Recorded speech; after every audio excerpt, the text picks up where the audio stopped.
Tinapay mula sa langit.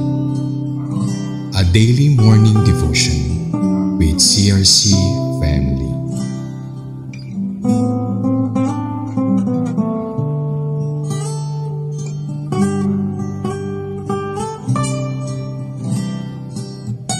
Praise God, Hallelujah. Magandang umaga po sa bawat isa. Ako po si Pastor Leti Mier ng CRC Makati. Ang ating pag-aaralan sa umagang ito ay matutunghayan sa Deuteronomy chapter 2 verses 16 to 23 na may pamagat na Going Through the Land of the Ammonites.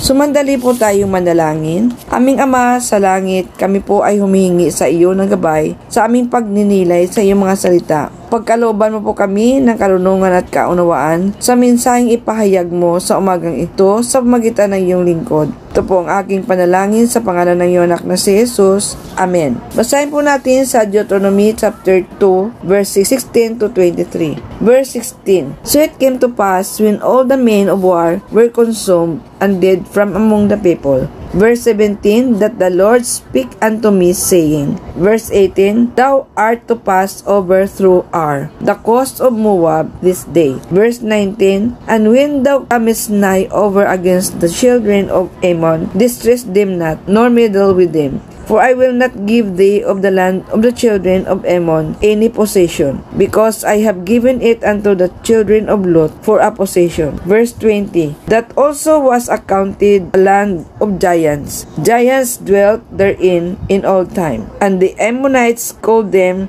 Somsomims. Verse 21, A people great and many and tall as the Anakims. But the Lord destroyed before them, and they succeeded them, and dwelt in their stead. 22, As he did to the children of Esau, which dwelt in Seir, when he destroyed the Horims from before them, and they succeeded them, and dwelt in their stead, even unto this day. Verse 23, And the Avims which dwelt in Hazorim, even unto Azza, the Caphtorims which came forth out of Caphtor, destroyed them, and dwelt in their stead. Sa ating pong introduction, naalala ni Moses ang bayang Israel sa naranasan nila nang sila ay lumalakbay patungong Kanaan. Kaya't nangyari ng malipol at mamatay sa gitna ng bayang ang lahat ng lalaking mangdirigma ay sinalita sa akin ng Panginoon na sinasabi sa akin, ikaw ay dadaan sa araw na ito sa Ar, sa hangganan ng Moab, at pagka ikaw ay matapat sa mga anak ni Ammon, ay huwag kang manampalatasan sa kanila ni makipagtalo sa kanila, sapagkat hindi ko ibibigay sa iyo na pinakaari ang lupain ng mga anak ni Ammon, sapagkat aking ibinigay na pinakaari sa mga anak ni Lot.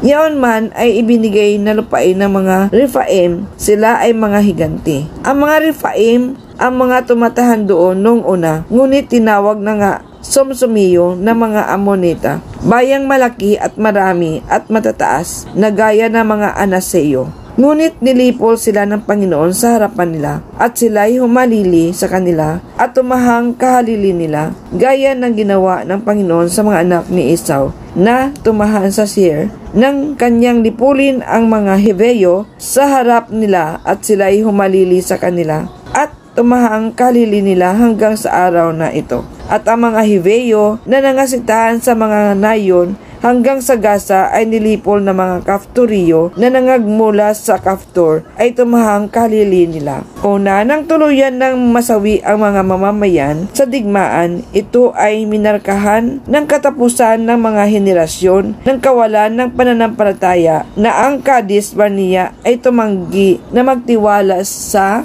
promisa ng Diyos at kunin ang lupain ng Kanaan sa pamamagitan ng pananampalataya. Matutunghayan po sa book ng Deuteronomy chapter 1 verses 19 to 33. Ngayon, ang Diyos ang mangunguna sa henerasyon na sumampalataya na lupigin ang Kanaan. Itinuro ng Diyos sa mga taga-Israel na hindi niya ibibigay ang alinmang lupain ng mamamayan ng Ammon at maging ng mga Edomita at mga Moabita. Ganon din ang mga lupain ng mga Ammonita sa pamamahala ni Moises dahil hindi sila umatake para malupig ito, kundi ito ay itinuro sa kanila ng Diyos.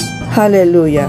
Purihin ang Panginoon. Tayo po ay manalangin sa ating pagtatapos. Dakilang Diyos na makapangyarihan sa lahat, Kami po ay nagpapasalamat sa mensahe na aming napagnilayan sa umagang ito. Tunay nga na ikaw ang Diyos na gumagabay sa amin sa lahat ng aming mga lakbayin sa mundong ito. Dalangin po namin na ilayo mo po kami sa anumang kapahamakan para makapagpatuloy kami sa paglilingkod sa iyong kaharian na ipalaganap ang iyong mga salita sa mga hindi pa nakakilala sa iyo. Nang sa ganon sila din ay makatamo ng kaligtasan na ipinangako mo sa pamagitan ng iyong anak na si Jesus. Kaya po, pinupuri ka namin at niluluwalhati. Ito po ang aming panalangin sa pangalan ng iyong anak na si Jesus. Amen. Maraming salamat po sa inyong pagpakinig sa programang ito na tinapay mula sa langit. Muli niyo po kaming samahan bukas sa ganito ding oras, alas 5:30 ng umaga. Maaari niyo rin ito ibahagi sa inyong mga pamilya at mga kaibigan para sila din ay pagpalain ng ating Panginoon. God bless us all. To God be all the glory. Amen.